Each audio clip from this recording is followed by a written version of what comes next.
अस्सलाम वालेकुम नाजरीन। रावलपिंडी के बोहर बाजार से गुजर हो तो लाल हवेली पर निगाहें ज़रूर टिकती हैं, जिसे शहर की पहचान कहा जाता है। लाल रंग में रंगी ये इमारत किसने बनवाई, शेख रशीद अहमद के पास कब से है और रावलपिंडी की बाकी इमारतों से कदरे मुख्तलिफ इस रिहाइशगाह की तारीख क्या है।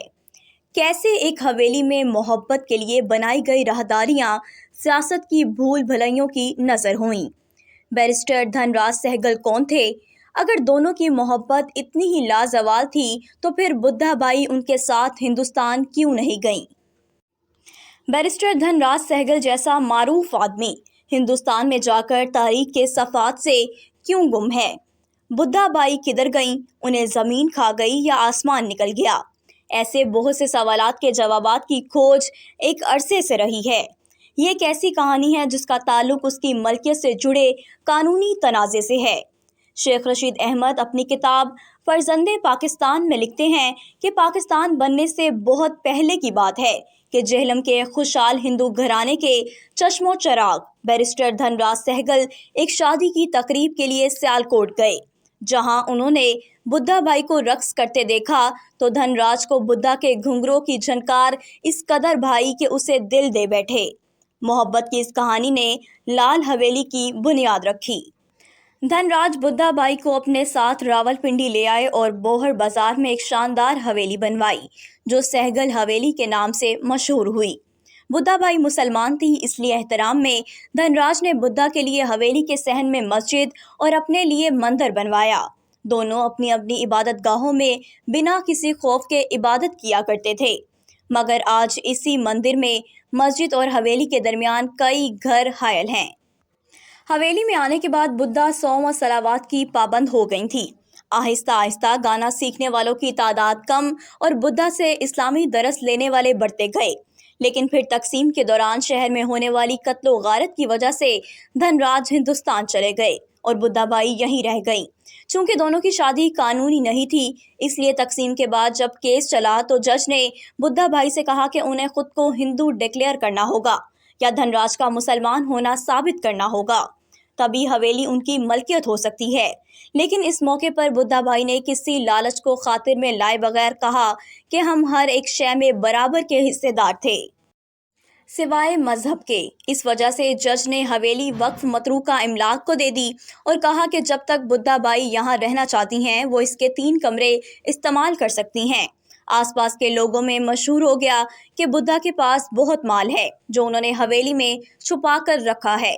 बुद्धा बाई ने भी खौफ से अपने भाई को साथ रख लिया था, लेकिन एक रोज रात को उनके भाई का कत्ल हो गया। कत्ल के चंद रोज बाद बुद्धा बाई भी हवेली से कहीं चली गईं। वो कहाँ गई, क्यों गई, कोई नहीं जानता था, मगर दोबारा सहगल हवेली में उसे किसी ने ना देखा। जिसके बाद कुछ पता नहीं, माँ सवाए इसके कि एक रोज कश्मीर से एक अफसर हवेली देखने आए और बताया कि बुद्धा बाई उनकी माँ थी। बुद्धा के जाने के बाद फिर सालों ये हवेली वीरान पड़ी रही। कोई खौफ के मारे उसे खरीदने को ना बढ़ता था। और एक वक्त वो भी आया जब सहगल हवेली को लोग जिनों की हवेली कहने लगे। किसी को यहाँ बजती पायल सुनाई देती तो किसी को बुद्धा के कह कहे। इन दोनों में कौमी असम्बली का मेंबर शेख रशीद बन चुके थे, लेकिन लोगों के बैठने और मुलाकात की कोई जगह न थी। अपने घर बाबरा बाजार में बैठक बहुत छोटी थी और लोगों के आने जाने का तांता बंधा रहता था, जिससे घर वालों को भी सख्त तकलीफ थी। शेख रशीद साहब हवेली खरीदने के हवाले से बताते हैं कि काफ़ी अरसा गुमनामी में रहने वाली सहगल हवेली को कश्मीर से आए एक ख़ानदान ने 2,18,000 में ख़रीदा। खरीदने वाले ने शेख रशीद को 5.5 लाख में हवेली बेच दी। हवेली को शेख रशीद ने सियासी सरगर्मियों का मरकज़ बना दिया। कई मुमताज़ सियासतदानों को दावत देने वाली बालकनी भी तवज्जो का मरकज़ रही। इस बालकनी में नवाबजादा नसरुल्लाह, नवाज शरीफ और इल्ताफ़ हुसैन जैसे सियासतदानों ने अवामी इज्तिमात से खिताब किया। शेख रशीद ने हवेली की तज़ीन व आराइश में लाल रंग की कश्मीरी लकड़ी का इस्तेमाल किया। वो कहते हैं कि लाल और काला रंग शुरू ही से मेरी कमज़ोरी है। मैंने पहले ही सोच रखा था कि इसका नाम लाल हवेली रखूँगा और लाल रंग कराऊँगा।